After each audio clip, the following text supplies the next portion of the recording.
జై శ్రీరామ్. రామాయణం యుద్ధకాండ మొదటి భాగం. హనుమంతుడు సాధించిన అసాధారణ విజయమునకు రాముడు పరమానందభరితుడై అతడిని ఇలా ప్రస్తుతించాడు. గరుత్మంతుడు తప్ప వేరెవ్వరూ నీవు చేసినట్లు చేయలేరు. యజమాని తనకు అప్పగించిన కర్తవ్యం కంటే ఎక్కువగా సాధించేవాడు సేవకులందరిలో ఉత్తముడు.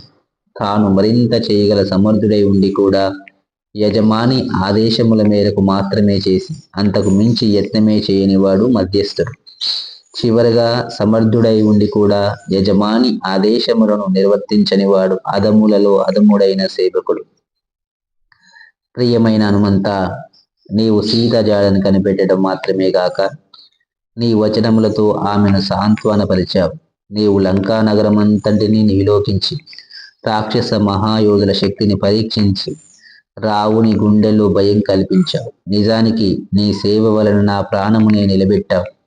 అందువలన నీకు సముచితమైన బహుమతిని ఇవ్వలేకపోవడం నాకు అమితమైన బాధను కలిగిస్తోంది.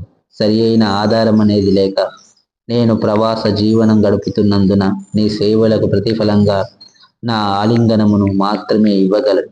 ఈ మాటలంటూ రాముడు ప్రేమాధరములతో హనుమంతుడిని తన హృదయమునకు అతుక్కున్నాడు.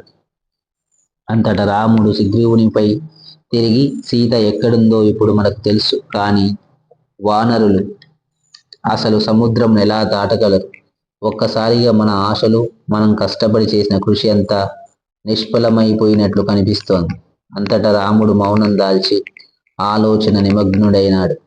సుగ్రీవుడు బదిలిస్తూ, నా స్వామి, కృతజ్ఞుడు కారుణ్య భావమును సులభంగా వదిలివేసినట్లు నీవు నీ దుఃఖమును వదిలివేయాలి. ఎందుకంటే ఉత్సాహహీనుడు ఏ కార్యములు చేపట్టినా అవి అతడి దుఃఖమునకు కారణమవుతాయి.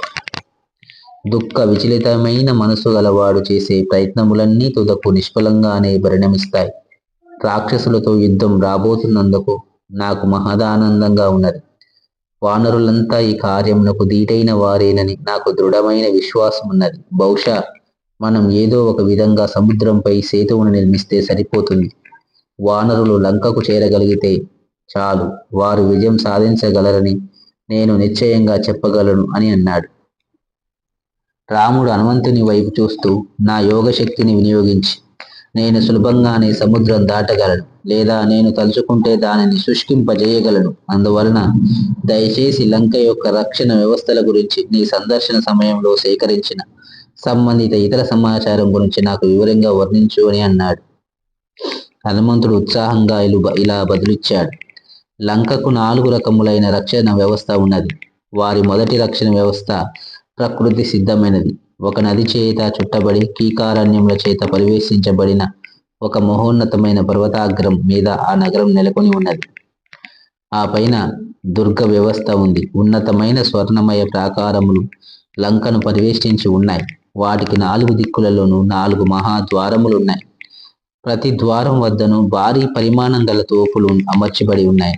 ప్రాకారముల చుట్టూ భయంకర మకర సంకులితమైన అతి విశాలమైన కందకములున్నాయి. ఈ కందకముల పైన 4 ద్వారములకు దారితీసే యంత్రచాలకమైన వంతెనలున్నాయి.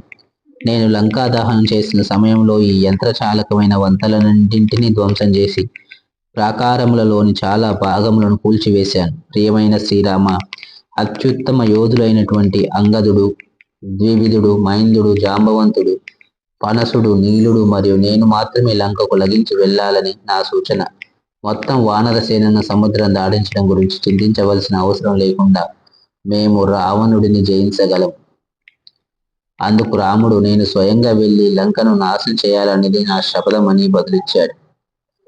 రాముడు సుగ్రీవుని వైపు తిరిగి, సూర్యుడు ఇప్పుడు ఆకాశంలో నడినెత్తిన ఉన్నాడు. శుభప్రదమైన అభిజిత్తు ముహూర్తం ఇప్పుడు వచ్చింది.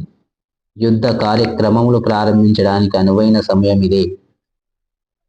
అలాగే నా కుడి కనురెప్ప అదురుతో విజయమును సూచిస్తోంది. అందువలన శీఘ్రమే వానరులను సమావేశపరిస్తే తక్షణమే లంకకు మన జైత్రయాత్ర ప్రారంభించవచ్చునని అన్నాడు.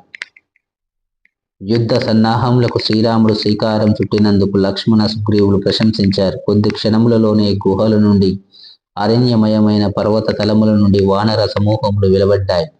అంతట రాముడు నీలునితో, నీవు సేనకు అగ్రభాగమున నడువగోరుతాను. శత్రు యోధులు మన మీద ఆకస్మికంగా దాడి చేసేందుకు ఎక్కడి నుంచి ఎక్కడైనా పొంచి ఉండవచ్చు. కనుక నీతో కొందరు వానరులను తీసుకువెళ్ళి వారిని అన్ని దిక్కులా విస్తరింపజేయి. మనం ఎదుర్కోవలసి ఉన్న యుద్ధం తీవ్రమైనది కనుక బలహీనులైన వానరులందరినీ వెనకనే వదిలేసి వెళ్ళు అని ఆదేశించాడు.